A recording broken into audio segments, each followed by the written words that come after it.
welcome back everyone. So today we'll be working on a trig ratio problem involving calculating a side. You'll find in another video that we'll be doing calculating angles, but today we're just going to be looking at how do we calculate a side that's missing. So for our problem that you can see at the moment, we have got solve for x on this right angled triangle where x is on this side here, and we're also looking at another unknown side and a known angle. So how are we going to solve these? Now, trig ratios will only work on right angled triangle problems, but we have a few steps that we can try and take in helping us solve for the solution. So make sure that we are aware of these steps before you try a problem. So our first step is we're going to label our sides with either the adjacent, opposite or hypotenuse side, depending on what we have. We're then going to use those A, O and H to choose a relevant trig ratio. So that's our sine of theta, cosine of theta or tangent of theta.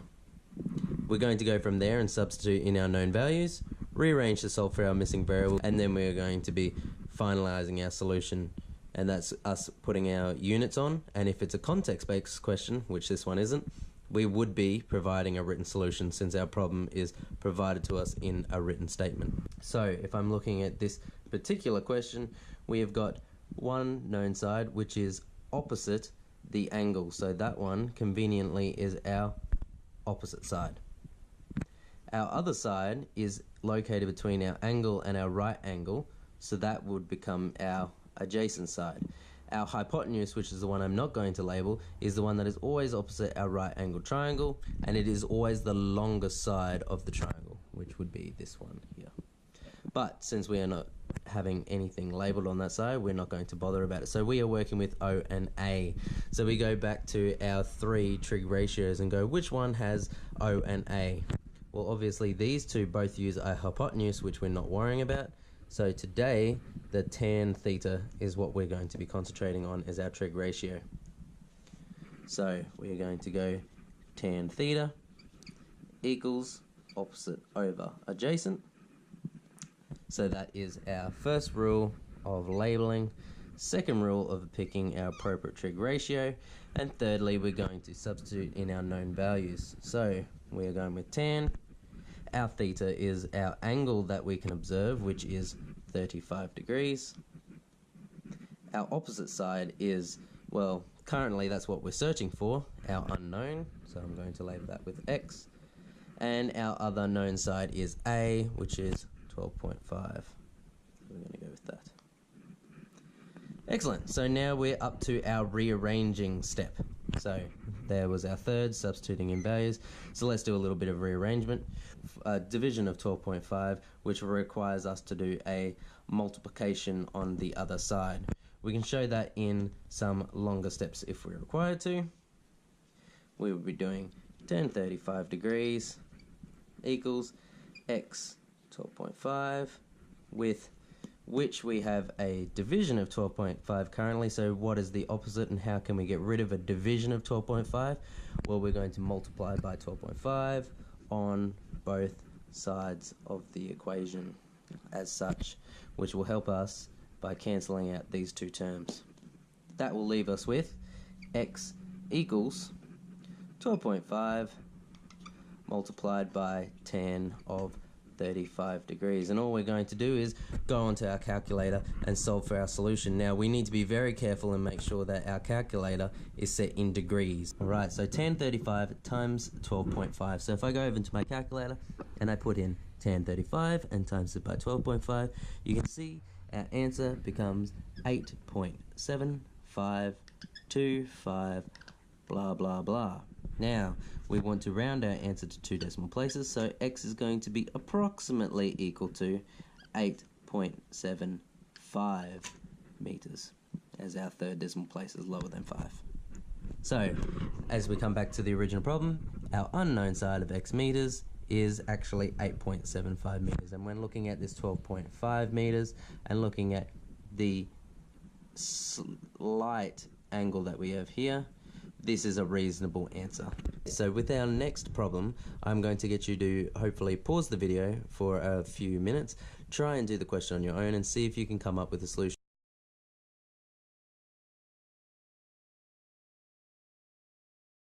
Okay, so hopefully you went away and tried that solution. Now, this one is going to be using a different trig ratio than we had before. As you can see, we are actually going to be using our longest side, which we are going to be denoting as our hypotenuse. So I'm doing step number 1, labeling my sides.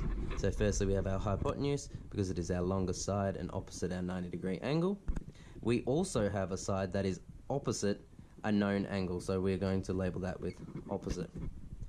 So now that we have found our hypotenuse and our opposite side, we're going to go over to our 3 trig ratios and see which one are we going to be using. Well, sine has opposite and a hypotenuse, which is exactly the 2 that we're after, so straight away I'm going to stop and we are going to start working with sine theta. So we're going to go with sine theta equals opposite over hypotenuse. We're then going to use the known values that we have, theta equaling 16, opposite equaling 7, and our hypotenuse, which is our unknown side, at x. Now, this is where it comes into a bit of a trickier algebra rearrangement, as our unknown variable is on the denominator rather than the numerator this time. So, we can take multiple different steps at this. We can firstly, which might be the easiest for everyone to do exactly the same step that we did before. And how is that? To get rid of a divided by, we times by. And this time we are timesing by our unknown variable, which is still perfectly fine, as it cancels out the bit on this side, leaving us with x sine 16 equals 7. Now, as you can see, this does not get us x equals. This has still got x with some other representation of a number next to it. So what we're wanting to do is try and rearrange the portions that are here. So we're looking at, this is times by sine 16.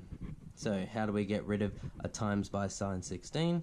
Well, if I divided by sine 16 on this side, it would cancel it out. But whatever I do to one side, I have to do to the other. So this other side over here, I'll also be dividing by sine 16 degrees. So now we have x by ourselves, and that means we can go over to our calculator and try and locate the answer for 7 divided by sine 16 to locate x.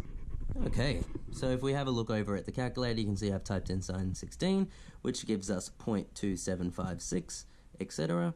And then we do 7 divided by this answer to get 25.3956. So we're going to go with 25.3956, blah, blah, blah. Which, if we're going to round off to 2 decimal places, we're going to go with x equals 20, or x is approximately equal to 25.39 is where we would like our decimal places, but since this is 5 or bigger, we're going to have to round up our number to 40. So we're going to have 25.4, and we're going to put in our meters there. Now we can go back up to our problem and see, does this seem reasonable? Well, this is a much smaller answer than 25.4.